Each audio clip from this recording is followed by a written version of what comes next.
My video editing PC stuck in the corner of my office here has been blue screening for the last few months now when I edit videos, and I mean, this is sitting at idle and core temperatures are hitting 100 degrees C, and I already know what's wrong with it because my water cooling system has become clogged with Limescale, and the CPU water block isn't really allowing any water through. So I'm going to have to take the whole thing to pieces, do a big descaling and try and assemble it all back together again, and this is definitely going to take a couple of days, but I thought I'd take you along for the ride. So I'm going to shut this down and detach it from the desk, which is no mean feat because the PC extends from up there and all the waste heat comes out down there. But I need to descale all of that, put new coolant in, clear all the blockages, and I'm going to do that now. So just a better look at this system. Got the pump that sucks the water from the reservoir and then blasts it up through two different cooling loops. This one goes off to the CPU and chipset, this one goes off to the graphics cards, which is I can adjust the flow with this valve here, and then they collect back together again somewhere down here. They join the two, you can't see, two flows join back together over here, down to the radiator, and then back up to the pump again. Like this massive 8-fan radiator. I mainly did this to keep my toes warm in the winter because it gets a bit cold here, and a nice bit of warm air down at the bottom does the trick nicely. So I'm going to tap open the Allen key connections on the end over there to drain these two radiators, and that should get the system mostly dry, and then I can carry on taking it to pieces. A couple of radiators off, and you can see by the amount of crusty fluff behind all these fans. Ooh. Oh, no, it does move alright. You can see from the amount of crust here quite how long I've left it since I last serviced all of this. So I'm going to blow all that out with an air compressor and flush these pipes through. But more importantly, I need to get on with all the water cooling blocks. Okay, so I've got most of this system into pieces now. Graphics cards are sat here, and I'm going to need to clean out the fins on these two cards. Second one there, same problem.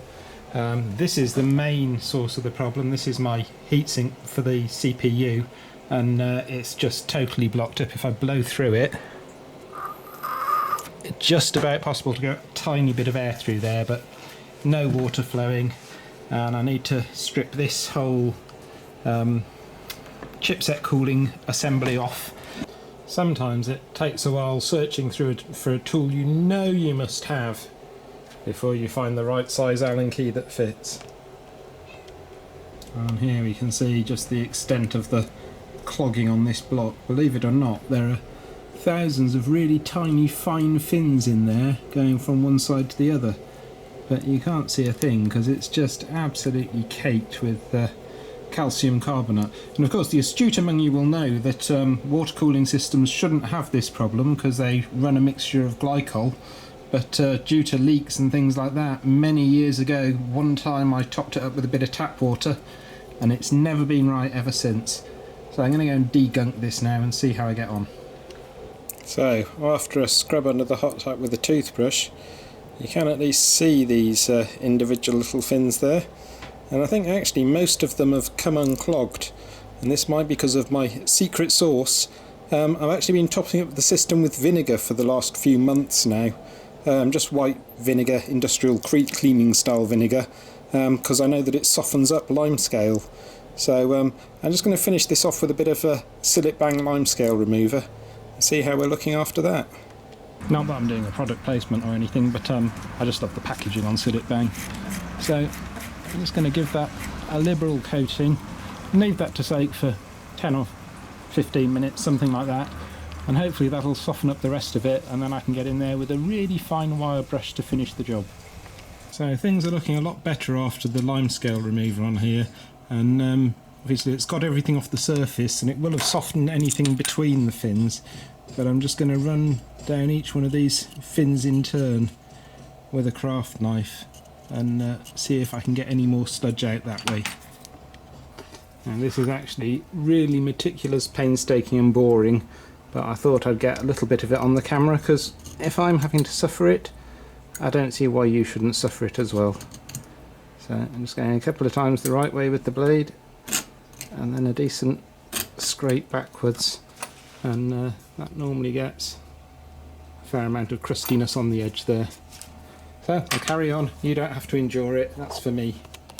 After a lot of tender love and care with the scalpel, we do actually have clear channels down every single one of them now, so I think that's job done for the CPU block. So the CPU cooler is all back together now, and if I give it a blow through there, totally free flowing once again, so that should be good I hope. And now I'm going to work on the chipset cooling block, which is going to be a horrendous mess of O-ring sealing all of that I'll probably never get back in, but I'm going to pull the screws out anyway and see what it looks like inside. Wow, they sure did put a lot of screws in this bit, but there we go, you can see quite the extent of the horrible sludge that's built up in here now. So I need to give that a very good clean out, because it's totally slimed up, just the same as the CPU was, but at least I'm not going to have to work so hard with a knife blade to get the job done. Right, I'll go and give that a wash now. So after copious sillet bang, scrubbing with a toothbrush, scraping with a screwdriver and all that sort of thing, we're pretty much cleaned out there. There's still a bit of a green tint on a few of those fins, but I think that's good enough to screw it back together. It's certainly not going to have a problem with the water flowing through that. So that's the chipset heatsink screwed back together again. I think at this stage I'm going to mount that heatsink and the water block and the CPU one back on the motherboard just to keep things tidy before I get on with sorting out the graphics cards. It's taking forever. Got the chipset cooler on, got the CPU cooler all screwed back together. I think that motherboard can now go back into its case, well, frame technically, but I think I'm done working on the motherboard. So onto these two GPUs. I don't think the job's going to be quite so bad on here because, well, I can certainly still see the heatsink for the most part. I've been kind of trying to force most of the water through the CPU for the last few months, years, because I don't really use these GPUs anymore. These were a Bitcoin mining thing. Now, some of you may have noticed my main desktop machine is actually rather long in the tooth these days. I mean, these are AMD 6990s, which are about 6 years old, I think, 5 or 6 years old. So not up to the performance of the shiny new GTXs that have come out and things. And I will be upgrading my PC in a few months' time, but I need to save a few pennies first. But yeah, in reality, my new laptop is now faster than this, which was once a totally kick-ass desktop machine. But yeah, this will keep me going for another 3 or 4 months, hopefully, until I can save some pennies. And then I can get myself a nice 8-core CPU or something like that. That'll make the video rendering a bit quicker. Just transferring over the little thermal pads from one side to the other, because I don't want them to get wet or go down the sink when I'm cleaning this heatsink block up. Doing it now lets me keep them all in the right places. These GPU blocks don't seem nearly as bad with the scaling up. I don't know quite why exactly, but maybe they've got freer flow through the channels or something, but we just haven't got anywhere near as bad a problem, so this shouldn't be too tricky to clean up. So once again this heatsink is restored to a thing of beauty. Put the screws back in and do the other one. So I've got the majority of this PC reassembled now, and got a few wires left to plug on, and theoretically it should just about be possible to switch it on and have it work, but since it was a working PC in the first place, there's no fun in that. So next I've got to flush out all my radiators and blow out the fans and things like that. This is a particularly arduous job. We're about 6 hours in so far, possibly more, and still 3 or 4 hours to go. Ah well. So, turning my attention on this radiator now, I think we've got the root cause of all my problems identified here. This leakage here in this bottom radiator, and also around the back, can we see in there? Clearly this radiator's been the source of the leak, and the reason I've had to refill, and the reason I've topped up with tap water from time to time, and got this problem with calcium Limescale in there in the first place. So I'm just going to ditch that radiator and run with the single 4-fan radiator. My PC basically doesn't knock out any heat anymore these days. It's never used for anything graphics intensive, so I'll just run with the one radiator. Just a better look at the water leak on this radiator. So I've stripped all the fans off it and I'll mount them on the other one instead, and I'll put this one to one side and maybe try some Radweld car radiator fix on it or something like that. But I don't think I'm going to need it for months. I might try it out as a cooler in the hydroponic setup, keeping the nutrients cool. So save that for later. So that's the umbilical that goes all the way around to the radiator. And I think I've got that pretty well sorted out now. And I'm trying out my mate Andy's new variety of cable ties on this. So they're kind of a continuous strip that you just cut off what you need and you're left with a bit more cable ties, so you don't have to use quite so many of them. But we'll see how that holds up over the next few years, months, days, however long it holds up. So, nearly ready to put everything back together.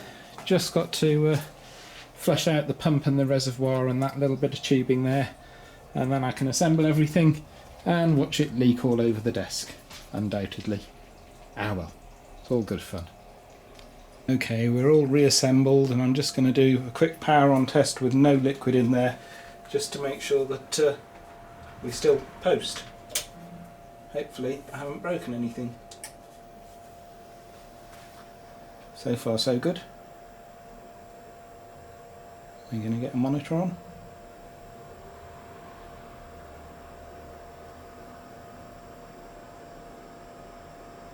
Doing things with its logo, screen's on. Cool, good enough for me. Right, time to add some liquid. Here's some I got earlier. I've had this kicking around for about 6 months now because I've been putting off doing this job forever. So I'm going to top it up and watch the bubbles flow. So they all seem to be back in operation. I haven't found any leaks yet, which is good. I'm just giving it a little while to circulate to get any air bubbles out.